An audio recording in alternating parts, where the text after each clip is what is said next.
Hello guys, welcome. Collective reading tayo ngayon. So, tanong natin ngayon ano yung nangyayari sa kanya tuwing naiisip ka niya? Okay? So, ano yung nangyayari sa tao ito kapag iniisip ka niya? Give me the message. Ano yung nangyayari sa kanya kapag iniisip ka niya?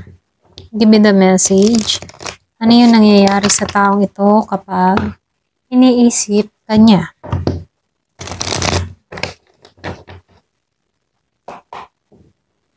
Give me the message. Ano nangyayari sa kanya kapag iniisip ka niya? So, lumabas yung Knight of Pentacles reverse dito. Nine of Swords upright. Meron ditong the Towers reverse and the Ten of Swords upright. Meron din ditong the Hangman upright. Meron ditong Six of Wands upright. Merong Knight of Swords reverse. Two of Pentacles reverse. Two of Swords upright. King of Wands reverse. The Hermit upright. And the King of Cups reverse. Okay, so meron akong nakikita dito na Virgo, Taurus, and Capricorn, Gemini, Aquarius, and Libra. So meron ding Aries, Leo, Sagittarius. Meron akong nakikitang Scorpio, Cancer, and Pisces. So malakas yung Virgo. Ayan. So ito lang yung nakikita ko dito. Okay? Halos lahat nandito na. Ayan. Start na tayo. So, yung overall energy dito, no, nakikitaan ko dito na may conflict between guilt, longing, at ego. Okay? So, ibig sabihin, tuwing iniisip ka niya, hindi lang basta naaalala, kundi nadadala siya sa emotion, yung matipon, nadadala siya sa emotional na bagyo ng pinagsisisihan or yung matipong nadadala siya sa emotional na parang bagyo na papunta sa pagsisisi, pagkabalisa, pag-iwas sa sariling damdamin. Okay? So, ganun yung nasa-sense ko dito sa person mo, no? So, dito, lumabas yung Knight of Pentacles dito. Then, sinabayan siya dito ng Nine of Swords upright, then dito ay Knight of Pentacles reverse. Tuwing iniisip ka niya, nauubos ang energy niya, okay? Para bang nawawalan siya ng direksyon or disiplina. So dito may matinding guilt, stress. Meron din ditong anxiety. Iniisip niya kung may nasira ba siya or kung may mali siyang ginawa, o kung hindi ka na babalik, mga ganun, no? Hindi siya mapakali. Ito yung nakikita ko dito, no? So, minsan bigla kang sumasagi sa isipan ng tao na to. Yung bang tipo na bigla kang sumasagi sa isip niya na kahit wala naman siyang plano para isipin ka, okay? So, lumabas yung the Tower dito, then Ten of Swords upright, Tower reverse.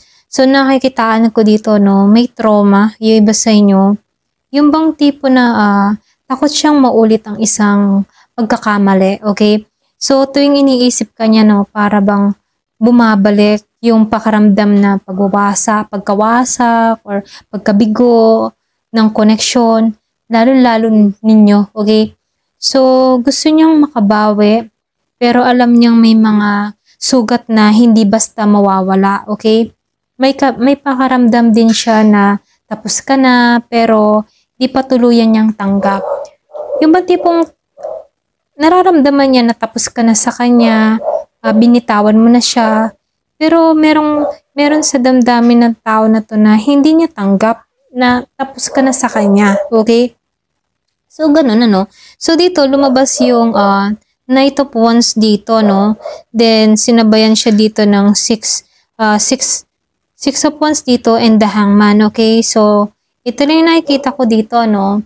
So, dito, dahil lumabas tong Knight of Wands, ito yung energy na, yung bang tipo na gusto niya kumilos, lumapit, magpakita ng passion, pero pinipigilan niya yung sarili niya na nagko-contemplate, parang nakapose. Alam mo yun, dito sa The Hangman.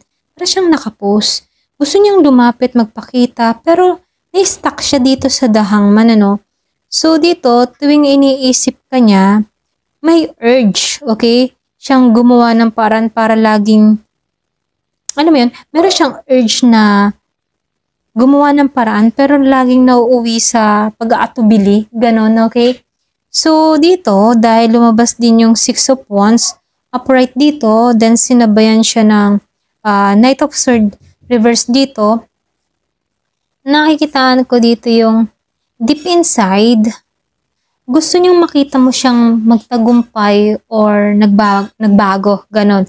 So, parang gusto niyang patunayan na kaya ko rin kahit wala ka, okay?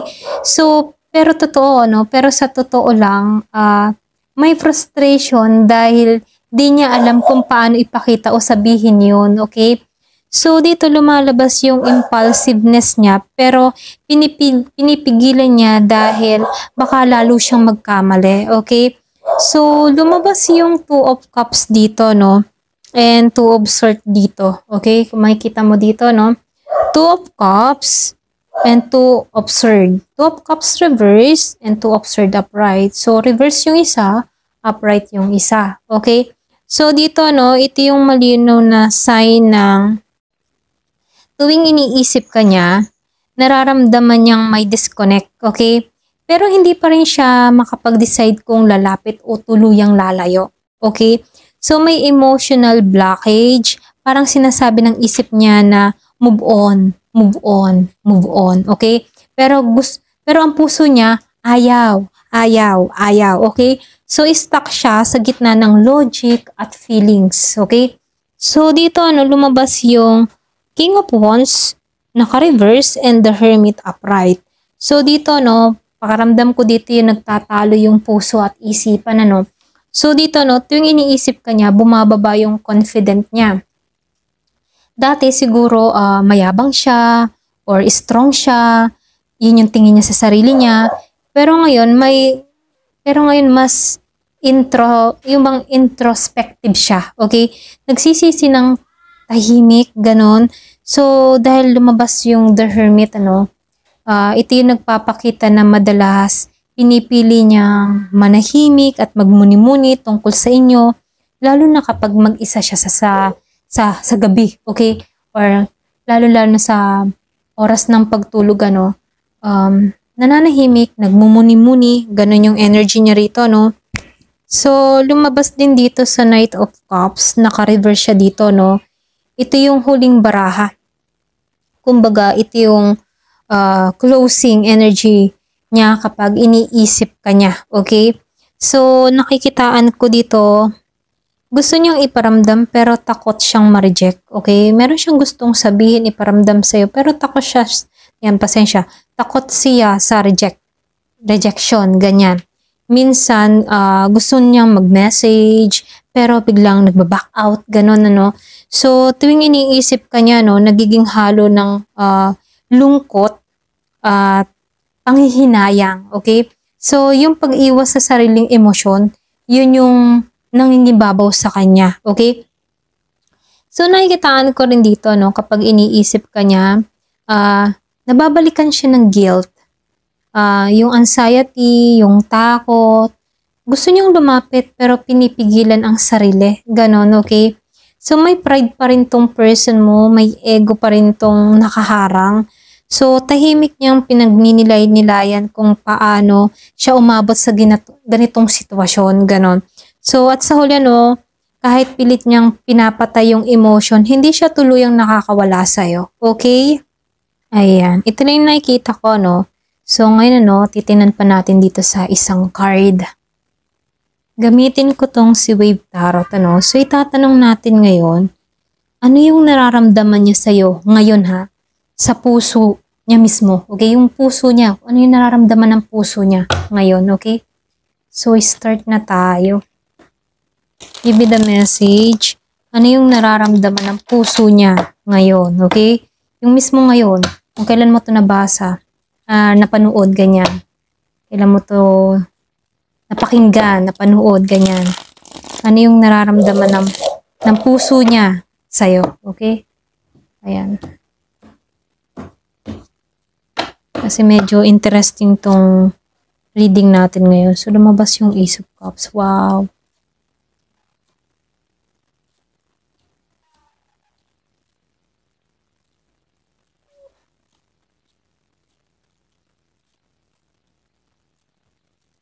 Ayan. Ayan. Okay. So, dito, no, yung overall energy, yung puso niya, yung nararamdaman ng puso niya ngayon, nasa halo ng nostalgia. Okay? Yung pagmamahal at guilt, may mga damdaming gustong bumalik, gustong magsimula muli, pero pinipigilan ng takot, okay? So, kahihiyan at sense, okay? Kumaga may kahihiyan siya, merong sense ng pagkakamali. Hindi siya emotional stable ngayon, okay? So, dito, mahal ka pa, pero hirap siyang harapin yung katotohanan or sitwasyon nyo, okay?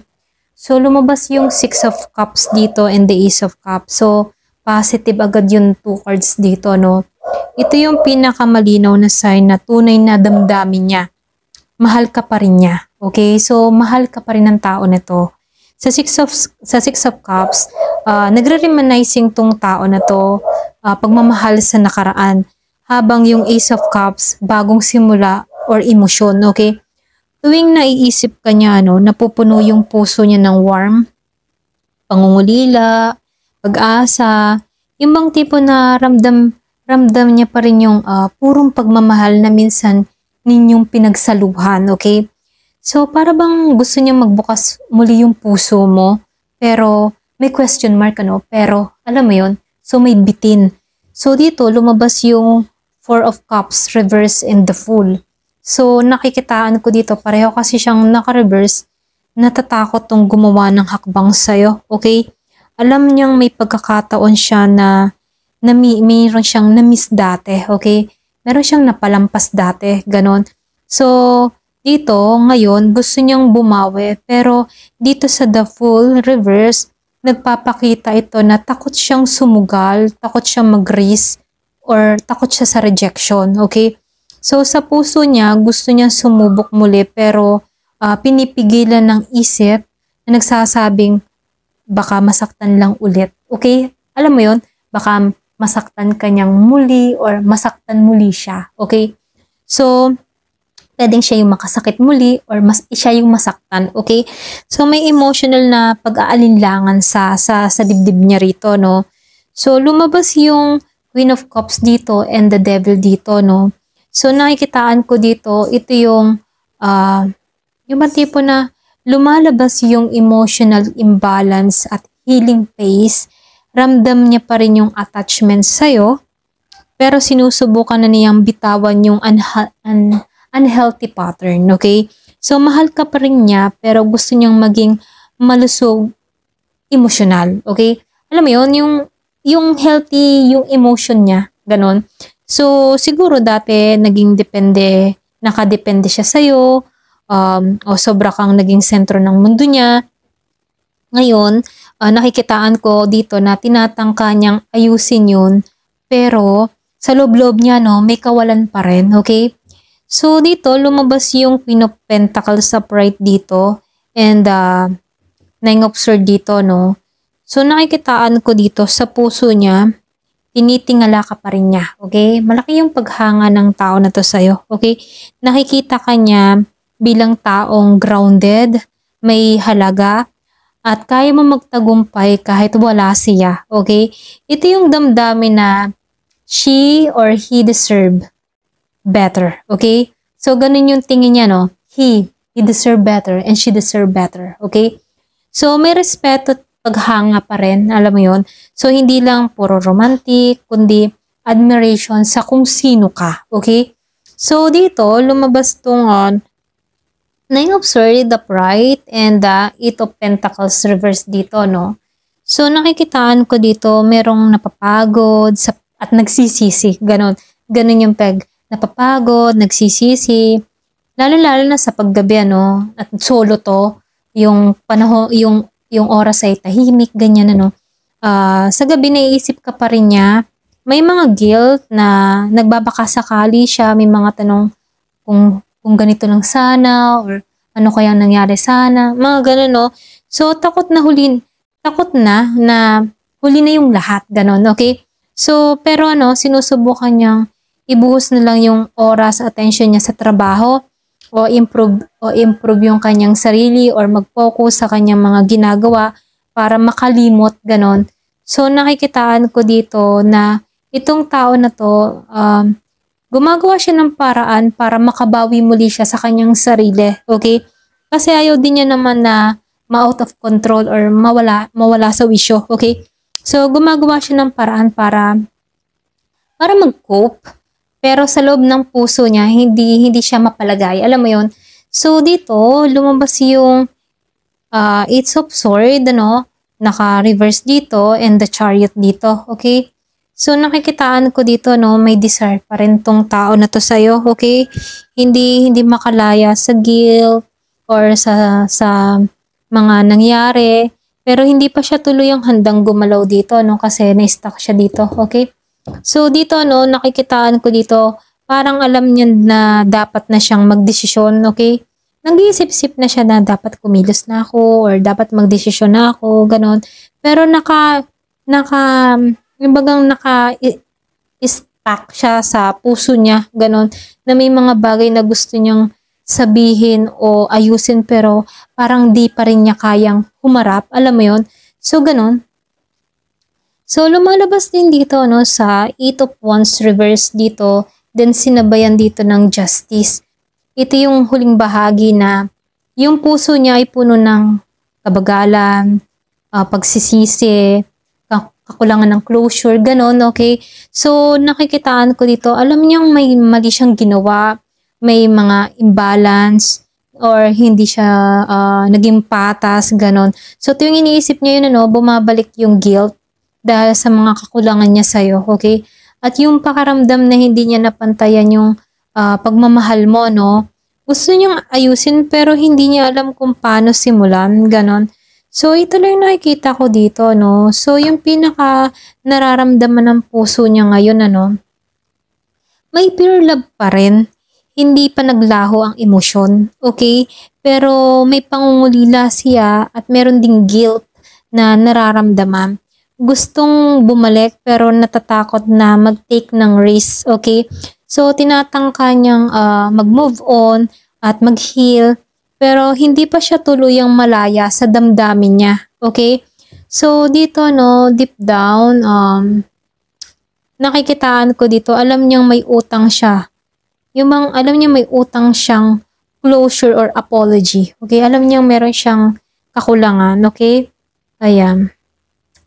So, nakikitaan ko dito, alam niya dito na meron pa siyang hindi pa natatapos, okay? Alam niyang meron pang unfinished business sa inyong dalawa, okay?